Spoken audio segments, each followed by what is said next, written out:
우리 가상칠언 말씀을 통해서 은혜를 받고 있는데요. 오늘은 네 번째 말씀입니다. 이 말씀은 예수님이 자신의 그 정신적인 고통, 영적인 고통을 호소하는 그런 내용입니다. 그래서 오늘 말씀의 제목은 고뇌의 말씀. 나의 하나님, 나의 하나님 어찌하여 나를 버리셨나이까. 엘리 엘리 라마 사박다니 라고 하는 그 유명한 말씀입니다. 저 예수님이 못 박힌 시간이 언제였냐면 오전 9시입니다. 오전 9시에 못 박혀가지고 3시간 동안 매달려 계셨어요. 자, 그런데요, 제6시가 되니까 갑자기 어둠이 밀려왔습니다. 제6시가 되니까 어둠이 밀려왔다. 자, 마태복음 27장 45절 같이 한번 읽어보겠습니다. 제6시로부터 온 땅에 어둠이 임하여 제9시까지 계속되더니, 자, 6시부터 9시까지 하면 3시간이죠. 자, 예수님이 3시간 매달렸는데 그때 어둠이 와서 또 3시간 더 있었다는 것이죠. 총 6시간 매달리신 거죠. 근데 우리 한국 시간하고 이스라엘 유대 시간하고 좀 달라요. 6시라고 하면 도대체 몇 시냐? 아주 쉬운 방법이 있습니다, 여러분. 이거 꼭 평생 기억하시면 여러분이 성경 읽을 때 안 헷갈리는데, 유대인의 시간에서 6을 더하면 우리 시간입니다. 그래서 제6시는 우리 시간으로 몇 시일까요? 12시. 낮 12시 정오의 시간이죠. 그래서 좀 지나면 5시인지 6시인지 또 헷갈려요. 그래서 외우는 방법은 유대인은 0에 속한 유대인이 있고 6에 속한 유대인이 있다.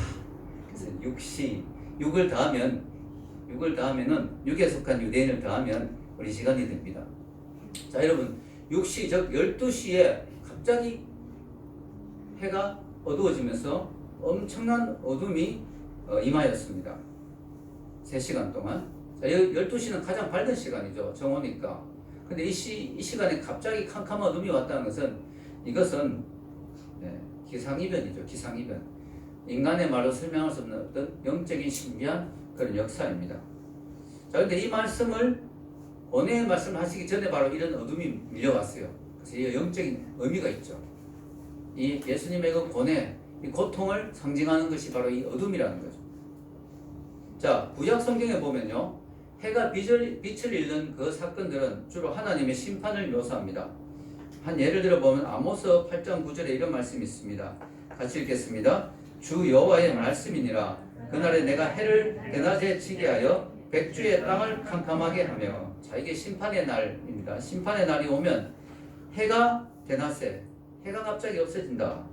백주에, 밝은 시간에 땅이 캄캄하게 된다. 이런 게 바로 하나님의 심판입니다. 심판. 우리 마지막 종말 때 1월 성신에 해와 달이 빛을 잃게 되는 그런 일들이 일어난다고 성경에 예수님이 예언하셨죠. 그래서 우리가 멀쩡한 해가 갑자기 어두워진다. 이게 잠깐 뭐 일식이 일어난 이런 게 아니죠. 3시간 동안이나 엄청나게 캄캄함이 임했다. 이것은 바로 하나님의 심판의 전조, 앞으로 임할 하나님의 심판의 전조입니다.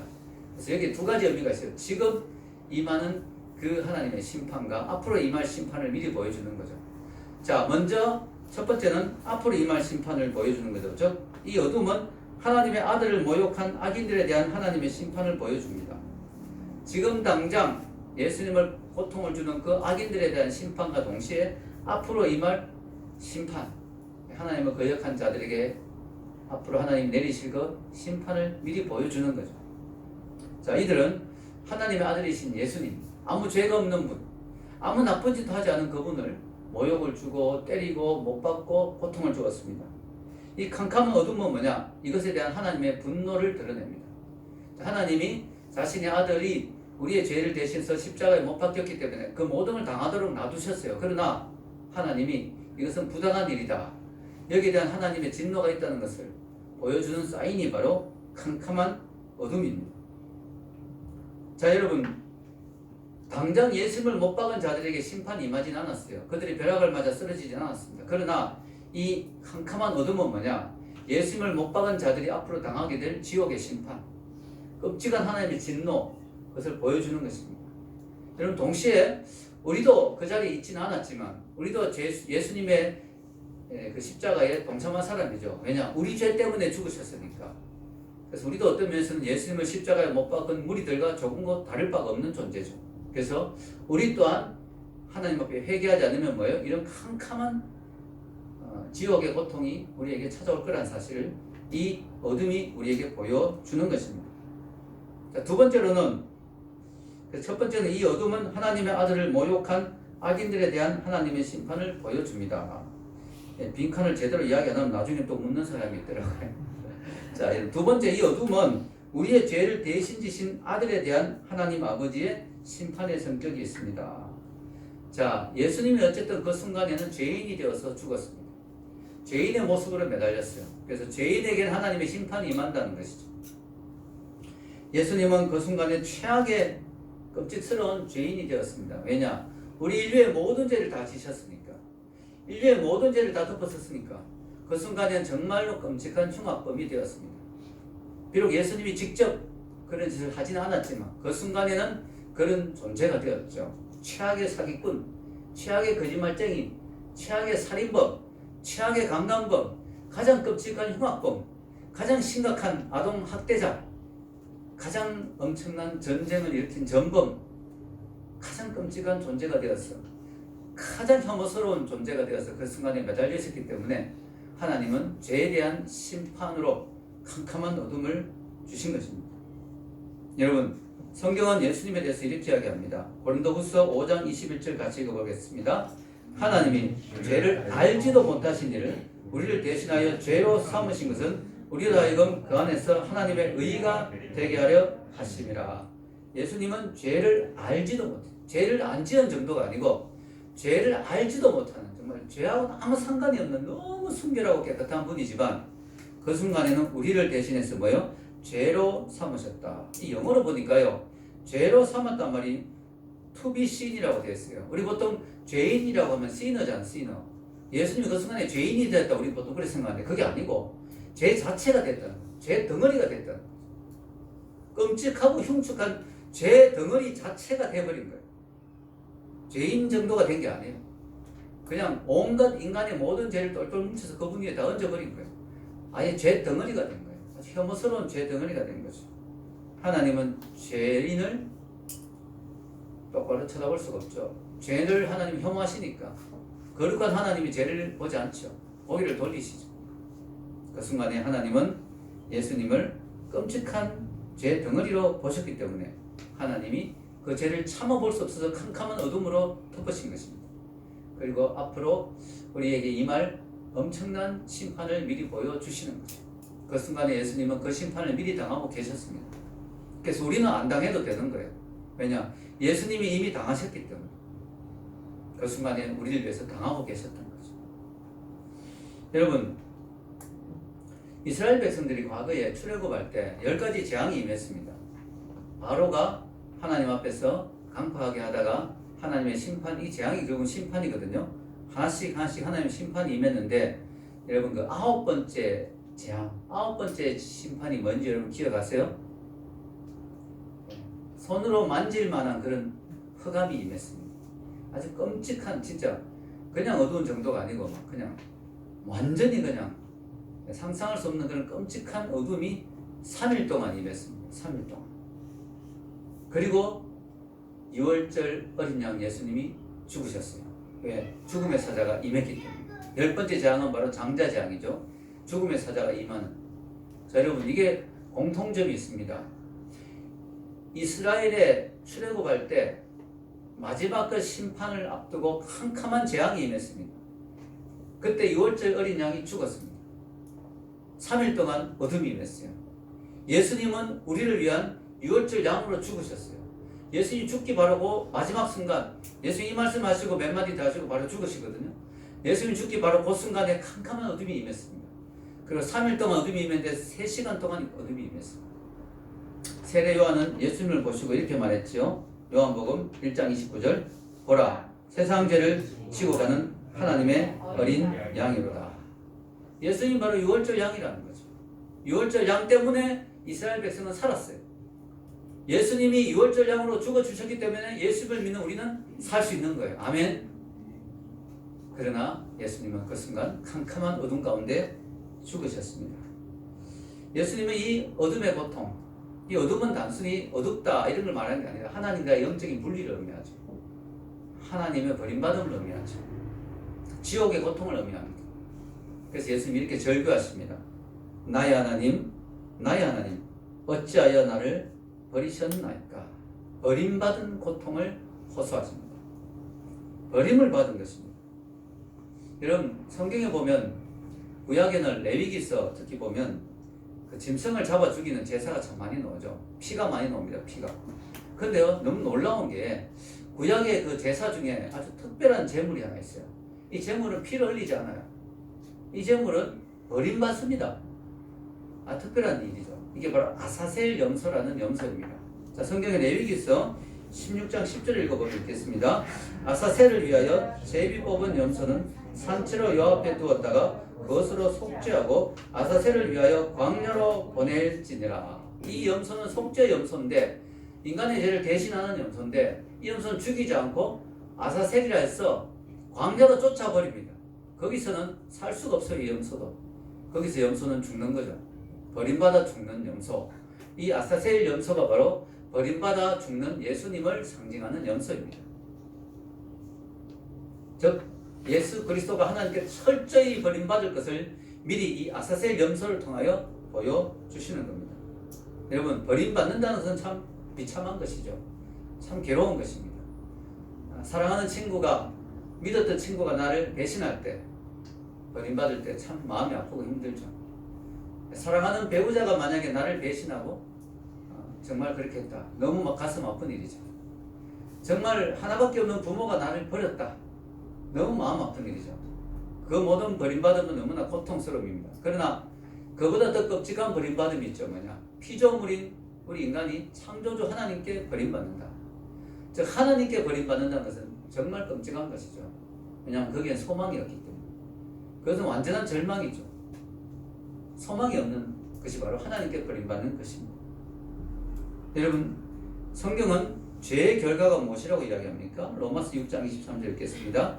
죄의 삭은 사망이요 죄가 주는 결과는 사망이다. 이 사망은 여러분 죽는 걸 보통 우리가 사망이라 생각하는데 즉 영혼이 육체로부터 떠나는 걸 사망이라고 이야기하는데 성경은 사망을 첫째 사망, 둘째 사망 이렇게 이야기합니다. 뭐냐? 내 육체에서 영혼이 떠나는 것도 사망이지만 더 끔찍한 사망은 뭐냐? 내 영혼이 하나님으로부터 분리되는 것. 육체로부터 분리된 사망만 해도 우리 끔찍하잖아요. 사람이 죽는 것은 참 끔찍한 일이지만 그러나 그보다 더 끔찍한 건 뭐냐? 내 영혼이 하나님으로부터 분리되는 것. 그게 바로 둘째 사망이고 그것은 영원한 분리, 지옥을 의미하는 것이죠. 사람이 육체로 살다가 어느 순간에 육체로부터 분리되는 사망을 누구나 경험합니다. 그죠? 안 죽는 사람은 없으니까 그것도 괴로운 일이죠. 그러나 우리가 예수님을 믿게 되면 어떻게 돼요? 우리는 그 육체로부터 사망이 오히려 분리가 영원히 하나님께로 가는 것이니까 오히려 축복이죠. 근데 정말 끔찍한 건 뭐냐? 하나님으로부터 분리되는 그 제2의 사망, 두 번째 사망, 둘째 사망. 그것은 영원한 지옥이기 때문에 영원히 하나님과 분리되는 그 사망이 더 끔찍한 거죠. 근데 살아서는 그 사망을 경험하지 않습니다. 그죠? 우리는 죽어서 우리가 죽는 순간 영원히 육체로부터 떠나는 순간 하나님을 믿지 않았던 사람들은 둘째 사망을 경험하게 되죠. 하나님부터 영원히 분리돼서 지옥으로 가는데 이 땅에서는 그 경험을 해보는 사람은 없어요. 근데 예수님이 바로 십자가에서 그 경험을 하신 거죠. 그래서 그렇게 고통스러운 거예요. 바로 십자가 위에서 앞으로 우리 인간이 죽게 되면 경험하게 될 그 지옥의 고통, 하나님부터 영원히 분리되는 그 끔찍한 고통을 예수님은 살아있는 채로 경험합니다. 십자가 위에서. 그러니까 그렇게 예수님이 울부짖는 거죠. 나의 하나님, 나의 하나님 어찌하여 나를 버리십니까? 하나님은 예수님도 버려야 했습니다. 자기 아들이지만 예수님은 그 순간 하나님은 예수님을 버려야 했습니다. 왜냐? 하박국 1장 13절에 이렇게 되어 있죠. 읽겠습니다. 주께서는 눈이 정결하심으로 악을 참아보지 못하시며 폐역을 참아보지 못하시거늘. 하나님은 차마 악은 보지 못합니다. 너무 정결한 분이기 때문에 악을 볼 수가 없어요. 악이 있으면 고개를 돌리셔야 됩니다. 그래서 예수님이 하나님 아들이지만 그 순간 우리 죄를 대신해서 죄 덩어리가 되어서 있기 때문에 하나님은 그 시간 고개를 돌리신 것이고 차마 예수님을 볼 수가 없어서 어둠으로 덮어버리신 것입니다. 3시간의 지옥의 고통입니다. 예수님은 왜 이렇게 끔찍한 죄 덩어리가 됐을까요? 하나님이 자신의 아들에게 우리의 죄를 대신 덮기로 결심했기 때문에. 이사야서 53장 6절 읽어보겠습니다. 여호와께서는 우리 모두의 죄악을 그에게 담당시키셨도다. 하나님이 이런 걸 작성했어요. 우리 모두의 죄악을 그에게 담당시키기로. 온 인류의 죄를 다 모아가 그분이 얹었으니까 그 죄의 무게가 얼마나 크겠습니까? 하나님의 저주의 심판이 얼마나 끔찍하겠습니까? 그러나 하나님이 그렇게 해주셨다는 거죠. 너무 감사하죠. 여러분, 예수님은 삼위일체잖아요. 영원부터 영원까지 하나님과 영원히 하나인 존재잖아요. 삼위일체. 분리할 수 없는 영원히 하나이신 그분이 분리되는 고통을 겪었습니다.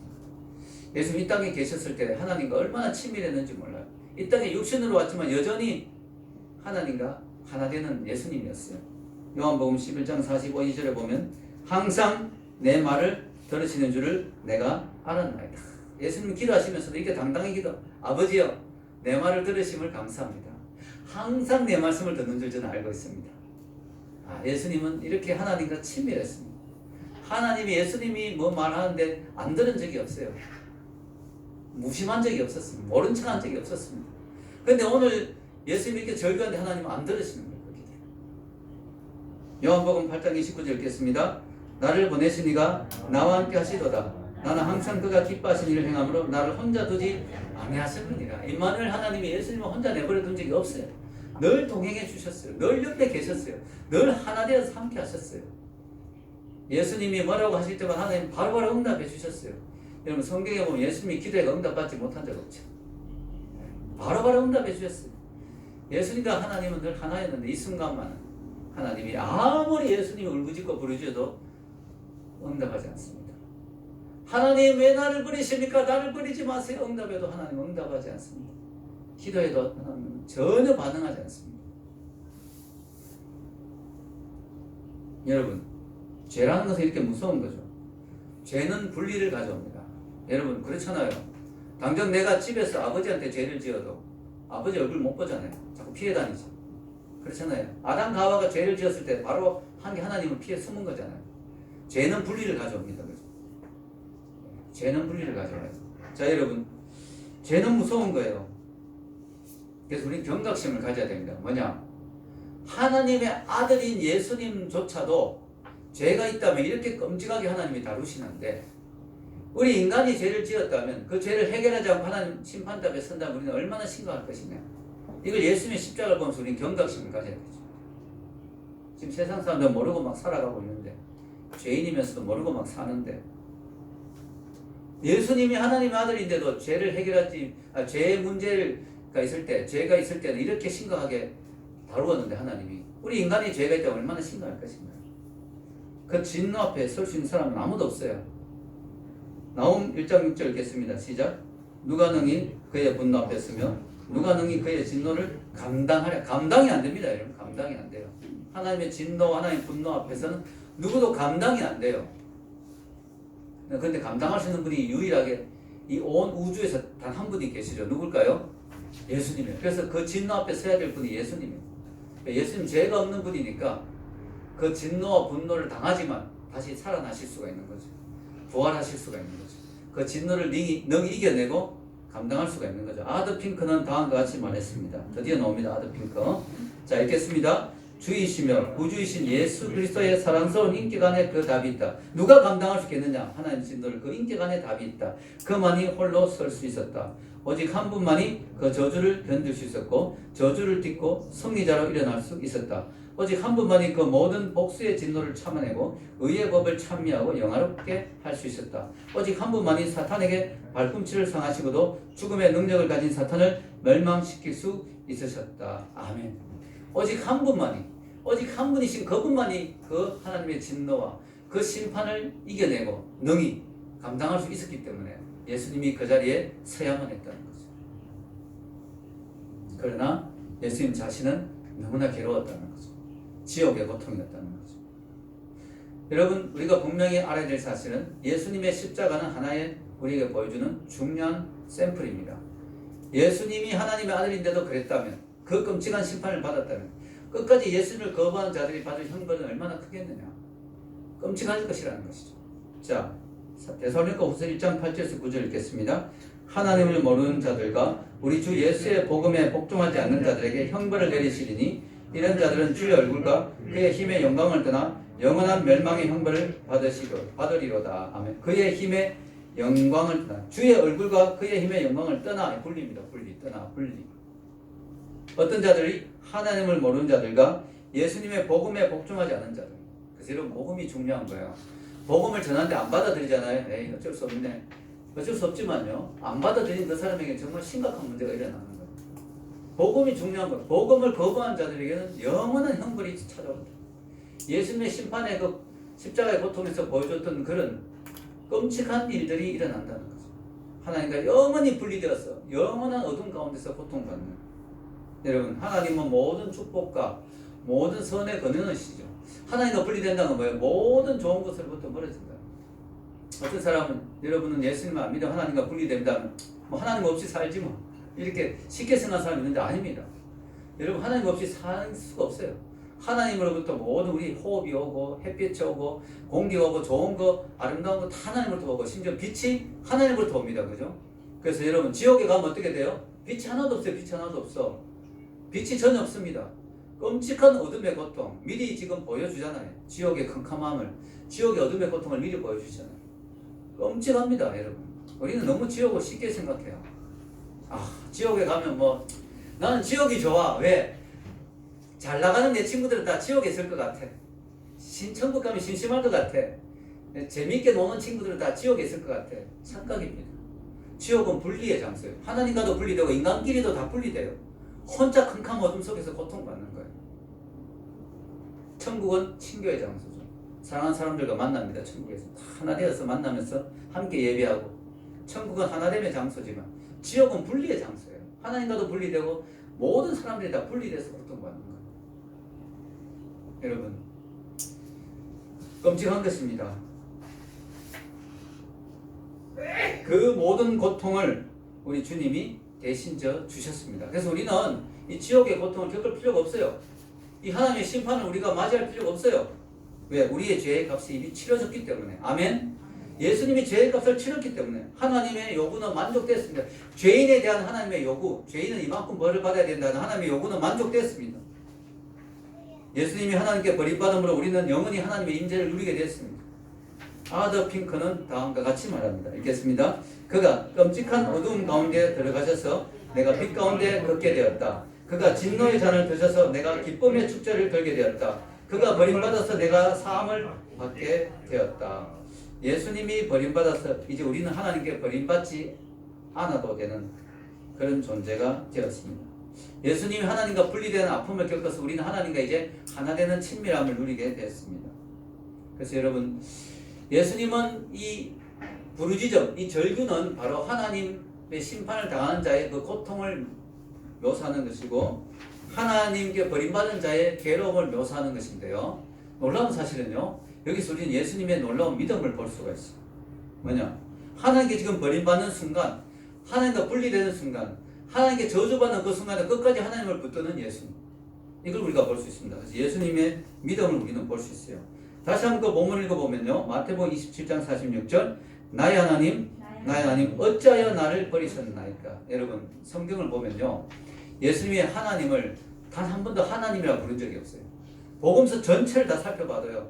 여기 외에는 단 한 번도 예수님이 하나님을 하나님이라고 부른 적이 없어요. 뭐라고 불렀어요? 아버지라고 불렀어요. 근데 여기서는 아버지라고 못 부르는 거예요. 왜냐? 하나님과 단절됐습니다. 하나님을 아버지라고 못 불러요. 이때는. 하나님과의 단절을 의미하는 거예요. 그런데 여러분 놀라운 건 뭐예요? 나의 하나님이라고 부릅니다. 놀라운 이야기죠. 지금 예수님이 하나님과의 관계가 끊어져서 하나님을 버림받아서 하나님을 아버지라고 부르지 못하고 하나님이라고 부를 수 없는 이 상황에서도 나의 하나님이라고 부릅니다. 뭡니까?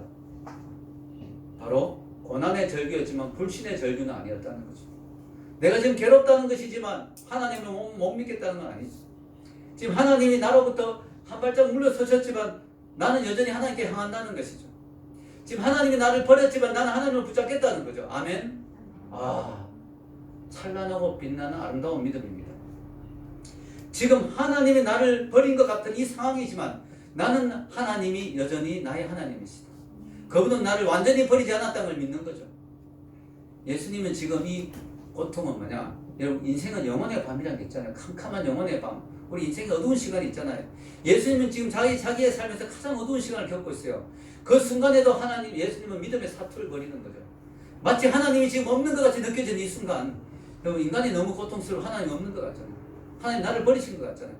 너무너무 고통스러운 이 순간, 하나님 나를 버리신 것 같은 이 순간, 그 순간에도 예수님은 믿음을 발휘하고 계십니다. 믿음의 사투를 벌이고 계십니다. 그러나 하나님이 나를 여전히 버리지 않았다는 걸 나는 믿는다. 이렇게 예수님이 고백하는 거예요. 그러면서도 예수님 말합니다. 어찌하여 나를 버리셨나이까? 이 질문이죠, 질문. 어찌하여 나를 버리셨나이까? Why have you forsaken me? 어찌하여 나를 버리셨나이까? 이 질문에 누구도 답할 수 없어요. 왜요? 모르잖아. 우리는 어찌하여 하나님 예수를 버렸는지. 제자들도 답할 수 없었고, 예수의 어머니도 답할 수 없었고, 천사들도 답할 수 없습니다. 근데 너무 놀라운 사실은 뭔지 아세요? 이게 오늘 설교의 핵심인데, 예수님은 그 질문하면서 스스로 답을 주고 계셨어요. 진짜 예수님 너무 멋있고 대단한 것 같아요. 왜냐? 나의 하나님, 어찌하여 나를 버리셨나? 이 말이 그냥 나온 말이 아니고 10편 22편의 인용입니다. 그래서 여러분 10편 22편을 분석해 보면 예수님의 이 질문에 대한 답을 찾을 수 있는 겁니다. 너무 놀랍죠, 예수님이. 10편 22편 1절에서 2절 한번 읽어볼까요? 시작.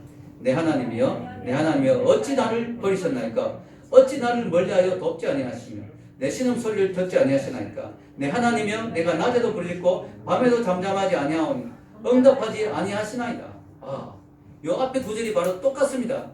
나의 하나님 어찌하여 나를 버리셨나이까? 엘리 라마 사박단이 똑같습니다. 이게 예수님이 바로 10편 22편을 인용하는 거죠. 10편 22편의 기자의 외침이 바로 이거죠. 하나님, 내가 낮에도 부르짖고 밤에도 부르짖는데 잠잠하고 응답하지 않습니다. 어찌하여 나를 멀리하고 돕지 않습니까? 왜 내 신음소리를 듣지 않습니까? 너무 괴롭습니다. 왜 이 구절을 인용했을까요? 예수님도 지금 이런 마음 상태라는 거죠. 너무 괴로운데 하나님이 응답하지 않는다는 거죠. 그러나 계속 하나님을 찾고 있죠. 이 10편 기자는. 하나님 응답하지 않는다고 끝내버린 게 아니죠. 하나님 없어 하고 가버린 거 아니죠. 계속 하나님을 찾습니다. 낮에도 부르짖고 밤에도 부르짖습니다. 하나님 응답하지 않는데도 계속 부르짖습니다. 계속 믿음을 끌어올려서 믿음을 발동합니다. 예수님도 지금 그러겠다는 거예요. 그런 마음이라는 거죠. 지금 하나님이 나에게 얼굴을 돌리신 것 같은 이 순간에도 나는 하나님을 찾겠다는 거죠. 계속됩니다. 20편 4절에서 5절 읽겠습니다. 우리 조상들이 죽기 어려하였으므로 그들을 건지셨나이다. 그들이 죽게 부르짖어 구원을 얻고 죽게 어려하여 수치를 당하지 아니하였나이다. 지금 당장 하나님이 안 느껴지니까 과거의 하나님을 경험하는 거죠. 기억하는 거죠. 하나님이 역사하셨지 않습니까? 우리 조상들에게 역사하셨지 않습니까? 하나님 우리 조상들 출애굽시켜 주시고 홍해에서 출애굽시켜 주시고 홍해를 가르시고 메추라기를 주시고 반석에 물을 주시고 하나님 역사하셨지 않습니까? 여리고에서 싸워서 승리하게 하셨지 않습니까? 하나님 우리와 함께 하셨지 않습니까? 그걸 기억합니다. 예수님도 고통의 순간에 하나님이 자신과 함께 하셨던 걸 기억하겠다는 거죠. 하나님 잊지 않겠다는 거죠. 놀라운 사실은요. 10편 22편을 계속 읽어보면요. 십자가가 나옵니다. 22편. 지금 예수님이 십자가에 달린 상황이 그대로 나옵니다. 14절에서 19절입니다.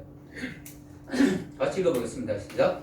나는 물같이 쏟아졌으며 내 모든 뼈는 어그러졌으며 내 마음은 밀랍 같아서 내 속에서 녹았으며 내 힘이 말라 질그릇 조각 같고 내 혀가 입천장에 붙었나이다. 주께서 또 나를 죽음의 짐도 속에 두셨나이다. 개들이 나를 에워쌌으며 악한 무리가 나를 둘러 내 수족을 찔렀나이다. 내가 내 모든 뼈를 셀 수 있나이다. 그들이 나를 주목하여 보고 내 겉옷을 나누며 속옷을 제비 뽑나이다. 여호와여 멀리하지 마옵소서. 나의 힘이시여 속히 나를 도우소서. 야, 여러분 십자가에 못 박히면 어떻게 됩니까? 모든 뼈가 어그러지죠. 뼈가 막 완전히 어그러지죠. 마음이 높고 힘이 말라서 질그릇 같아지죠. 그리고 혀가 입천장이 붙죠. 피가 다 쏟아지니까 갈증이 나서 혀가 입천장이 붙습니다. 그리고요 내 모든 뼈를 셀 수 있나이다. 몸이 앙상해지면서 뼈가 막 눈에 다 드러나죠. 갈비뼈가 다 드러나죠. 그리고 가장 확실한 건 내 수족을 찔렀나이다. 수족이 손과 발이잖아요. 십자가에게 손과 발이 찔리는 십자가형. 너무너무 십자가 생생하게 못써요. 심지어는 내 속옷을 제비 뽑는 거. 그죠? 이것도 예수님에게 일어난 사건이죠. 바로 그대로 지금 일어난 사건입니다. 여러분 이 시편이 쓰여질 당시에는 십자가형이 없었어요. 유대인의 사형 방법에는 십자가형이 없습니다. 돌로 쳐 죽이는 거지. 그런데도 십자가형을 마치 당하는 것처럼 이렇게 생생하게 묘사합니다. 너무 신기하죠. 이 시를 쓴 사람이 누굴까요 도대체? 다윗입니다. 다윗이 성령의 영감으로, 다윗은 십자가형으로 죽지 않았어요. 근데 다윗은 성령의 영감으로 그 순간 뭔가 진짜 자기가 예수님의 자리에 들어가 버린 것 같아요. 영적으로. 그래가지고 막 십자가를 경험해버리겠다고.